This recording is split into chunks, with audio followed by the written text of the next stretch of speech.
Hello and welcome to All Right, Now What? I'm your host, Andrea Gunraj, for the Canadian Women's Foundation. Gender equality and justice where we live, work, learn, and play is the goal, and it makes life better for everyone.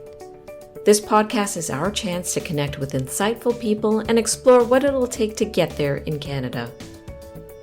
The work of the Canadian Women's Foundation and its partners takes place on traditional First Nations, Métis, and Inuit territories. We are grateful for the opportunity to meet and work on this land. However, we recognize that land acknowledgements are not enough. We need to pursue truth, reconciliation, decolonization, and allyship in an ongoing effort to make right with all our relations. Let's say you're walking home one night, listening to some casual Beethoven, as one does. If you're a man, there's a good chance you'll hear it just like this. If you're not a man, there's a good chance you'll hear it more like this. Because women and gender diverse people are expected to always keep one ear to the ground to reduce their chances of being attacked. Does that sound right to you? Visit awarepod.com to learn more and help fight gender-based violence. Today I'm speaking with Marwa Abdou. My first question for you, I want to ask you, what kind of gender equality change maker are you? You did the quiz. I'd love you to share your results and tell me, are you surprised? Are you, this is absolutely the most natural thing in the world. Tell me what you thought about it. Yeah, I was a little surprised. My top result was creator, which actually, was a pleasant surprise. I initially thought that I would be a challenger. That then tied with collaborator after creator. And then the last one was connector, which didn't take me by surprise. Well, I appreciate that. I do wonder what's creative about the work that you do, your background. Tell me a bit about that. I find that interesting. Yeah, I moved back to Canada after almost 15 years away working abroad in international development. I think particularly in the creator sphere, I would say that I approach my work with an immense amount of curiosity. I remain curious about the world, about why the world isn't what I think it should be. And I spend a lot of time challenging myself first and foremost, but also being challenged by the people around me. So that's, I think, a common thread in my work. The topics that I've always explored and asked questions about have somewhat remained the same. But yeah. Marwa, you have rich experience and global experience. And I just want to ask you this before we get moving to some of the other questions. What is the core life lesson that you've brought forward today in your work on gender equality and justice in Canada? Oh, wow. Well, I think that oftentimes people start with the assumption that we figured things out, and just that we've talked about gender equality and empowerment for so long that we have almost remained apathetic to the solutions that we need to tackle and the conversations that we need to have. And those who know me know that I am a big fan of challenging the status quo. And that's not because, I am combative by nature.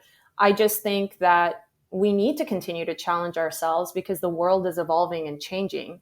And as human beings, we have an obligation to continue to learn, to grow, and to expand our understanding of the world as it continues to grow more complex.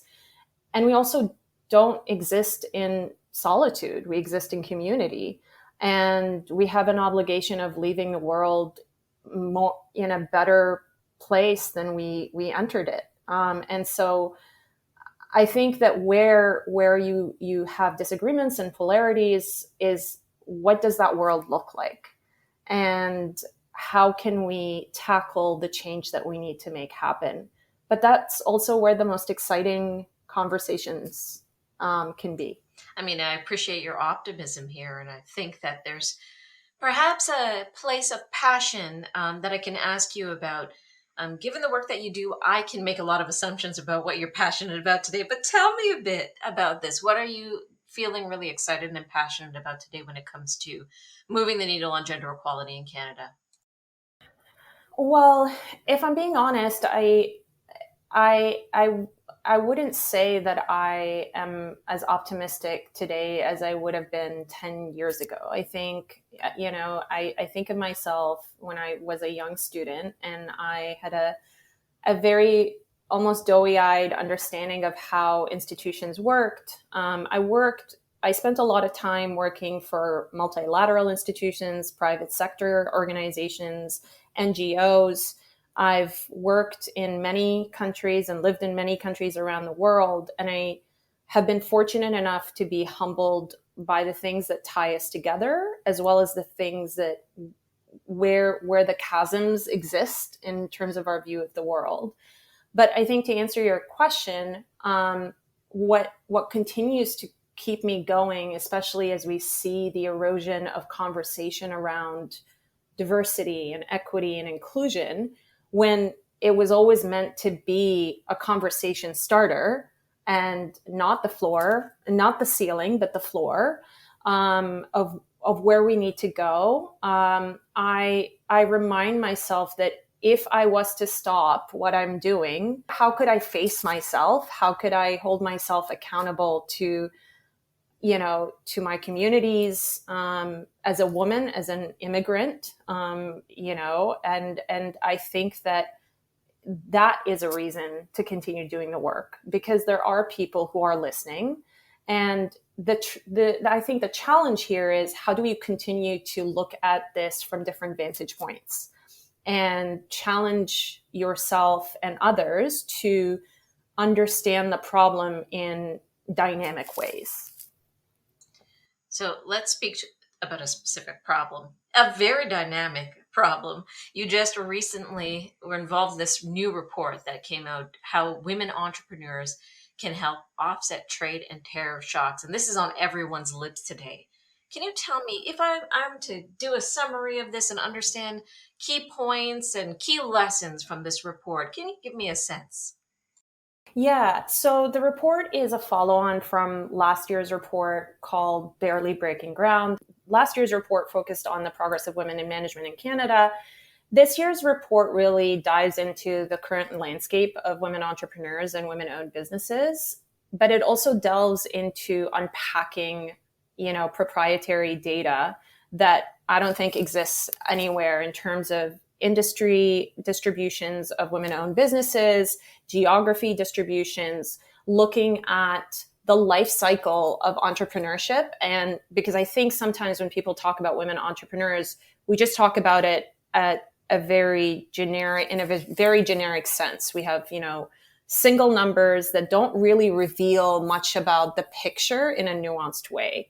And so I think it's important to unpack that data and look at the life cycle and the pipeline of entrepreneurship, and how we can continue to move women and help them progress along that pipeline, be it from the moment that they think about starting a business to the moment that, they want to actually grow that business and help it mature. The report also dives into the primary barriers that limit women's entrepreneurial potential. That includes structural biases, limited access to financing, sector-specific underrepresentation. One of the most glaring statistics in the report is that 60% of majority women-owned businesses are concentrated in 3 specific sectors: healthcare, retail trade, and professional services. Now, those are incredibly gendered sectors, and it speaks to how we have yet in 2025 tackled these archaic stereotypes about where women belong in the workplace and where they can contribute. And, when you look at sectors like manufacturing, construction, tech, these are the sectors where women can bring ingenuity, they can bring creativity, they can bring a different perspective. And we know that women are more innovative. Research, statistically speaking, the research backs this up, that they can bring innovation that outpaces majority male-owned businesses. They have the capacity to export just as much. And when we think about, had we closed some of these gaps over the past 5 to 6 years, that is lost economic potential that accounts to up to 180 billion Canadian dollars. And that's not even factoring what would happen if we actually dive into changing core institutional barriers like childcare, barriers like taxes, and burdensome tax policies, administrative burdens that fall primarily on entrepreneurs and that are already resource strapped and don't have the time to devote to overcoming those burdens. So I think it's a very nuanced report, and I'm excited for the conversations that may come about, particularly in this moment in time where Canada is looking at a potential recession, where we're talking about the losses that might accrue, for everyday Canadians and entrepreneurs and business owners.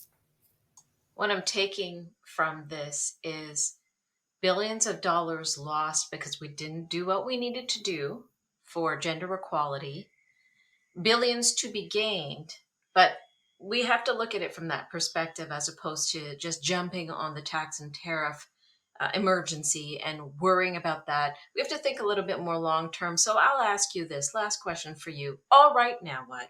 You mentioned in the beginning of this podcast, before we even started recording, that you can do what you can do in your sphere of influence, and you're going to try your very best, even though you do feel overwhelmed. And sometimes that can feel very small. Well, how much more so for people who maybe don't even have the platform that you have, don't have the position that you have. I'm thinking about people like me, not even in the sector that you're in. What can we do in our own humble abodes to be able to address the big problems that we have today when it comes to gender equality and more? Look, I think that we all have something to offer, and we all can have something that we can contribute to this work. For me, as a researcher, what I know I can do is continue to ask the hard questions and continue to try to find answers that can push conversations and instigate change. So much of what we don't know about women's realities, not just women, but particularly underrepresented groups and communities in Canada, is so limited by data. And I don't think that's by accident. I don't think it's for lack of having the tools and the resources to be able to obtain data and to gather and make data transparently available. And that is something that continues to drive me. I think that every person can ask themselves, well, what do I do for a living, or what is my passion, and how can I bring light to these issues? Whether it's, reading about the problems, equipping ourselves with knowledge, but also finding avenues where we can actually speak up and engage in the conversations. One of the things that I talk about in the report is the government of Canada in 2018 devoted $2 billion to establishing the women's entrepreneurship strategy. Now, this is not for instigating any doubt, but my question is, who accounts for that money? How are we actually seeing where that money is going and its impact? Are we doing monitoring and evaluation on that investment? And actually asking ourselves, is our money going to those who need it the most and the areas that need the work the most? But I think so much of this is also about who's being brought into the conversation and whether or not we're having an all hands on deck approach. So I think we have so much work that's ahead of us, but we need to really look past our feet, and we need to dream bigger for what we can have in the world that we can leave behind. You're hearing that now the government is swiftly moving on removing interprovincial trade barriers. Now, it's not for lack of knowing that this was a hindrance to Canadian trade, and we've been talking about barriers to domestic trade for years, if not decades. And all of a sudden, overnight, we're able to, make policy happen and pass motions and get moving. Why? Because we're motivated by urgency. Now, why we haven't had that motivation when it comes to the inclusion of women and underrepresented groups, that's the question that we need to ask ourselves. And I have some answers, but I don't have all the answers. But I know what I can do is continue to do the research and to make the data that is fundamentally glaring available to all. All right, now what? If you want to make sure no woman, girl, two-spirit, trans, or non-binary person feels out of options, out of sight, out of time, or out of mind, visit yescountmein.ca. When you count yourself in, you'll join over 104,000 people in the Canadian Women's Foundation's community. You'll get tools and opportunities to advance gender equality. This movement needs you. Visit yescountmein.ca and count yourself in today. Please listen, subscribe, rate, and review this podcast. If you appreciate this content, please consider becoming a donor to the Canadian Women's Foundation. People like you will make the goal of gender equality a reality. Visit CanadianWomen.org to give today, and thank you for your support.